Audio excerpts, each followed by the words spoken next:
Bonjour et bienvenue sur le blog de Digital Painting Tutorial. Alors comme expliqué dans l'article, que vous démarriez en Digital Painting ou même en dessin tout simplement, vous trouvez certainement que vos traits sont un peu maladroits et hésitants. Alors en plus de devoir vous échauffer et pratiquer régulièrement le dessin, il y a aussi le fait qu'il faut dessiner avec tout le bras. Et oui, ce n'est pas juste la main qui se déplace. Alors là, je vous montre sous vos yeux tout d'abord un exemple de dessin avec la main posée directement sur la tablette en me concentrant et en dessinant calmement. Alors vous voyez que les traits sont, on va dire, corrects, mais restent quand même très approximatifs. Alors j'ai accéléré un petit peu la vidéo pour vous montrer un petit peu le dessin de ce cupcake à la fraise. Attention aux gourmands. Donc là, je vous montre en gros ce qu'il faut éviter. Avoir des traits qui sont trop appuyés, trop mesurés. En fait, il faut vraiment que ce soit le bras entier qui bouge et c'est l'épaule qui permet donc au bras de bouger. Donc ça vous permet après d'avoir des traits qui sont beaucoup plus fluides plutôt que d'avoir des traits qui sont approximatifs comme vous pouvez voir ici sur votre gauche. Alors dans l'exemple de droite, je vais vous donner plusieurs astuces pour améliorer vos traits. Donc le premier des conseils est qu'il faut que vous ayez des mouvements fluides du bras entier. C'est votre épaule qui doit bouger. Ça ne veut pas dire que le coude et le poignet sont raides, ils doivent rester souples, mais il faut se laisser aller et avoir un mouvement de tout le bras. Évidemment, lorsque vous avez une grande tablette, c'est plus facile. Je vous conseille d'ailleurs de voir l'article sur quelle tablette choisir pour le digital painting où je donne plus d'infos à ce sujet. Vous voyez donc maintenant que mes traits sont beaucoup plus fluides, mes ellipses sont beaucoup plus lisses et les traits sont beaucoup plus droits. Donc cette technique a ses limites, tout simplement parce que vous allez avoir des traits qui vont être beaucoup plus amples et donc vous allez avoir des traits qui vont tendance à déborder.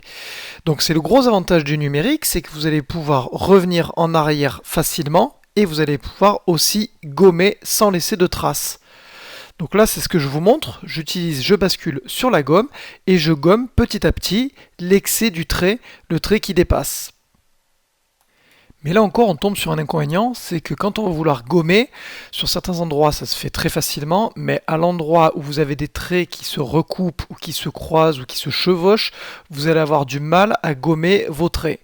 Donc là, j'ai une nouvelle astuce pour arriver à contrecarrer ce souci, c'est le système des layers temporaires. Donc je parle souvent des layers temporaires, des calques temporaires qui vous permettent, si vous n'êtes pas sûr de vos traits par exemple, ou si vous ne vous sentez pas à l'aise avec un trait ou un coup de couleur ou de peinture ou de pixels que vous allez rajouter, la meilleure des choses à faire c'est d'utiliser une layer temporaire.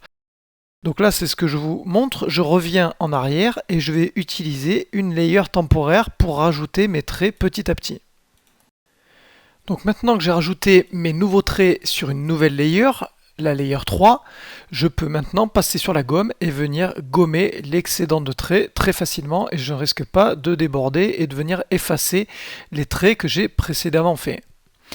De la même manière, je peux passer sur la layer en dessous et venir gommer ce que je veux faire disparaître en étant sûr de ne pas faire disparaître les nouveaux traits que je viens de créer, donc les côtés du cupcake.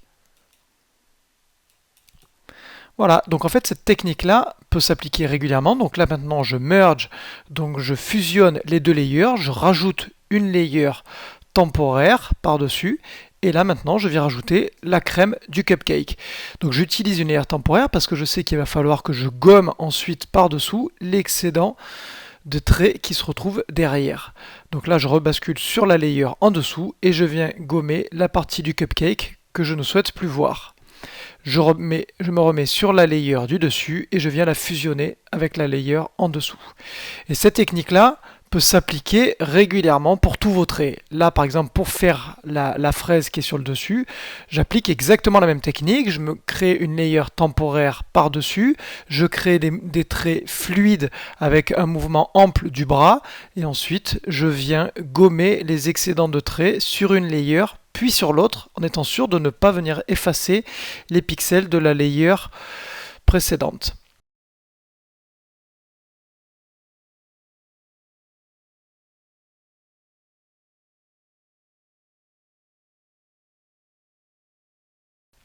Et ensuite, une fois que je suis satisfait du résultat, je peux fusionner les deux layers avec un CTRL-E. Alors cette petite astuce de la layer temporaire prend tout son sens lorsque je vais vouloir faire le topping du cupcake. Effectivement, là, on a des petits dessins à faire et qui vont venir rajouter de la texture et qui vont venir rajouter du volume à notre cupcake. Malheureusement, ils vont couper la ligne de la crème qui est par-dessus le cupcake. Donc là, je vous ai accéléré un petit peu la vidéo pour vous montrer comment je vais appliquer l'astuce à cet endroit-là. Et vous voyez que les traits sont beaucoup plus détaillés à ce niveau-là et que si je ne crée pas de layer temporaire, je vais avoir des difficultés à venir gommer le trait qui est dessous, la limite de la crème. Alors que si je crée cette layer temporaire, je peux venir facilement ensuite, sans me poser de questions, dessiner mes petits toppings, mes petites pépites par-dessus et ensuite venir en dessous sur la layer qui se trouve dessous pour venir gommer les excédents de traits. De la même manière, pour la fraise qui se situe devant, je peux venir me concentrer sur les traits de la fraise et ensuite rebasculer sur la layer en dessous et venir gommer le devant du cupcake pour laisser apparaître entièrement la fraise. Donc il ne faut pas hésiter à utiliser cette petite astuce, cette petite technique de la layer temporaire et de la gomme en venant gommer les traits de votre layer actuelle et en gommant ensuite les traits de la layer inférieure. Et une fois que vous êtes satisfait du résultat, vous vous positionnez sur la layer supérieure et vous faites une fusion des deux layers avec un CTRL E. Donc cette astuce là va vous servir régulièrement pour vos traits au crayon, vos traits de dessin, vos traits de croquis. Ça vous permet d'avoir des traits qui sont vraiment fluides et homogènes. Donc vous voyez même sur le dessus ici de la fraise, je viens arrondir un petit peu la courbe de ma fraise et j'utilise exactement la même technique. Et pour les plus gourmands d'entre vous, je vous ai réservé une petite surprise. Vous pouvez utiliser la même technique pour venir modifier vos traits de contour et donc modifier la forme du cupcake, tout simplement en changeant sa courbe sur une layer temporaire et en gommant le reste du cupcake.